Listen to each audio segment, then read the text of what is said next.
Is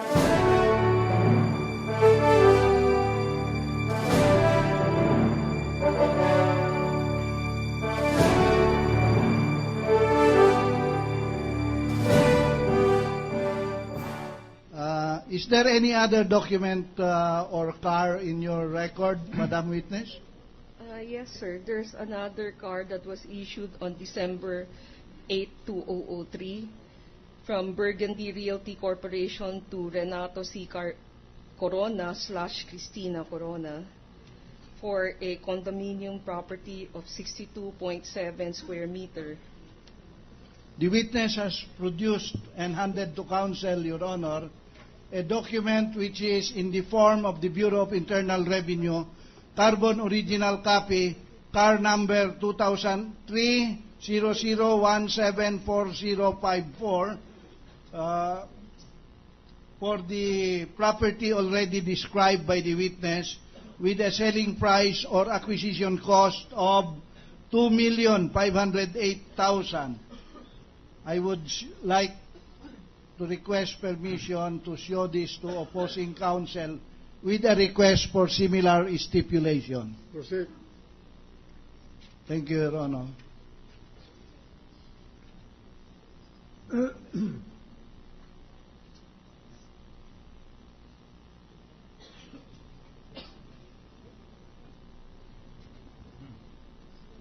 We do not, Your Honor, please, we do not merely stipulate. We admit that the Xerox ba yun? Thank you. Certified true copy, Your Honor, is a faithful reproduction of the original. Thank you, Justice. Let the admission of the defense counsel be recorded. May we request that this document, which is the photocopy, be marked as our exhibit Quintupol M. The name of the buyer, Renato Corona / Cristina Corona, as Quintupol M-1. The property particulars as Quintupol M-2.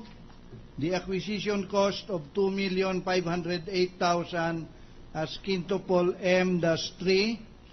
The date of the document, which is December 8, 2003, as Quintupol M-4. For the sake of the record, Your Honor, may I request, Madam Witness, kindly identify the signature in the portion reading certified true correct copy, Kim S. Jacinto Henares, Commissioner of Internal Revenue. It is my signature, sir. Is there anything else, Madam Witness? Specifically a car?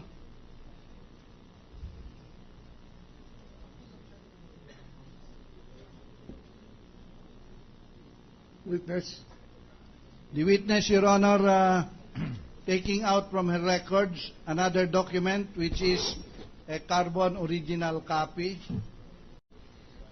In 2010, there's a car issued where Cristina R. Corona is a seller and the buyer is Maria Carla C. Castillo for a property in Pansol, Diliman, Quezon City. It said here land for 1,200 square meter. The date of the car is October 22, 2010. Witness handing to counsel the document as described, which I would like to show to opposing counsel with a request for stipulation that the photocopy thereof is a faithful copy of this original. You may proceed. Thank you, Your Honor.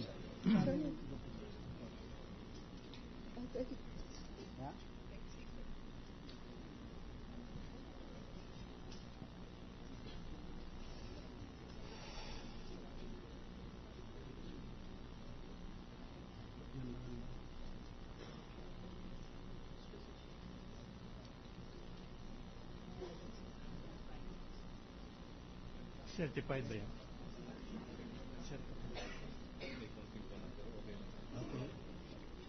Okay.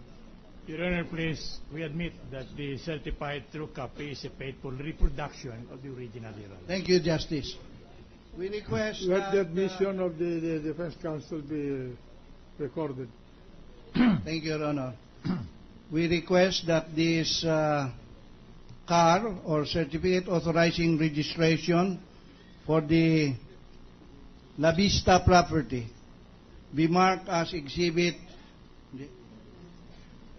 quintuple N as in Nancy, the name of the buyer, Maria Carla C. Castillo, as quintuple N-1, the name of the seller, Cristina R. Corona, as quintuple N-2, the property particulars, which is a parcel of land consisting of 1,200 square meters, as quintuple N-3, the acquisition cost or selling price of 18 million pesos, as quintuple N-4, and the date of this car, which is October 22, 2010, as quintuple N-5, Your Honor. May I be allowed to ask the witness, Madam Witness, kindly authenticate or affix your signature in the certified copy portion.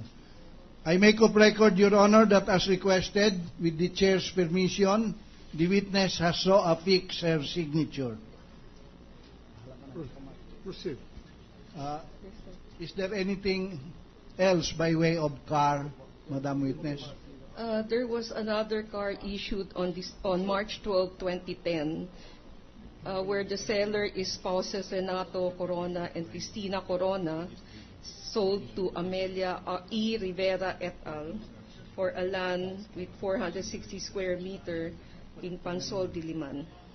Witness has produced and handed to counsel a carbon original copy of a document in the form of the BIR, which is form number 1954, certificate authorizing registration, a photocopy of which is shown to opposing counsel with a similar request for stipulation.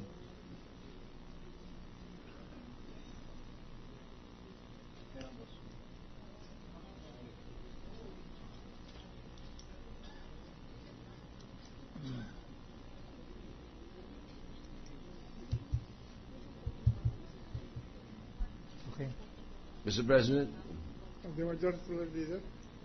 some members of the court are asking how long these markings will take. One more, Your Honor. One Yes, more box or one more marking? One more car. One more car. Yes, Your Honor.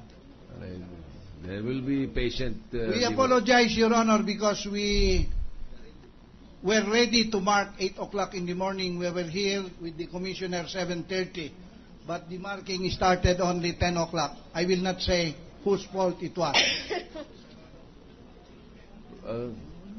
Thank you, Your Honor. Okay, thank you, Justice.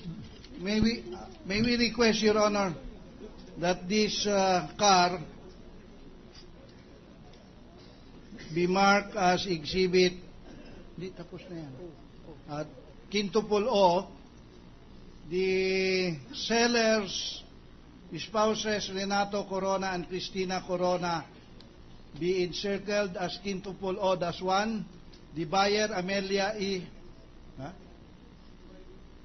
Okay. The date of the car, which is March 12, 2010, as quintuple O-2, and the acquisition and the selling price of 8 million as quintuple O-3.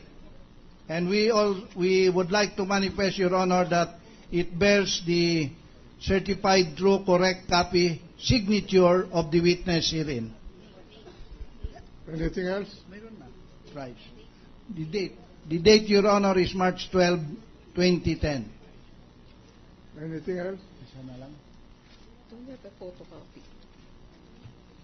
Yun na. There's another car dated December 5, 2011, Philinvest Alabang Incorporated selling to spouses Renato and Cristina Corona for a share of stocks in the Palms and Country Club Incorporated.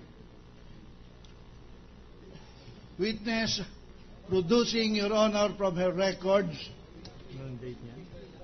an original or carbon original copy of car number 00334574, dated December 5, 2011, for particulars of property, Palms and Country Club, Inc., stock certificate number 00891, Class A, for the selling price of 700,000 pesos. Buyers, spouses Renato Corona and Cristina Corona. We request, Your Honor, that this document be marked Exhibit Quintupole P, but may we just reserve the marking because we have no photocopy right now, Your Honor. All right. That would be all for the car, Your Honor. Thank you. Now, I will still proceed to some other points if the court will allow, Your Honor. with the same witness? Yes, Your Honor.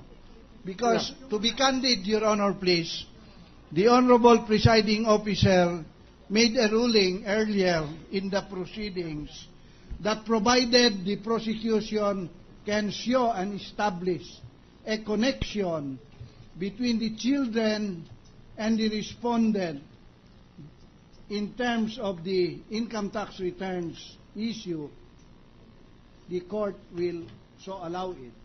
And you establish the connection on a daily basis. And, yes, Your Honor. We will appreciate it. Now, Yes, before Your we Honor. proceed, may I request that henceforth, maybe tomorrow, the prosecution should consider marking all their documents in the morning, the henceforth, so that when we come to the proceedings in the afternoon, then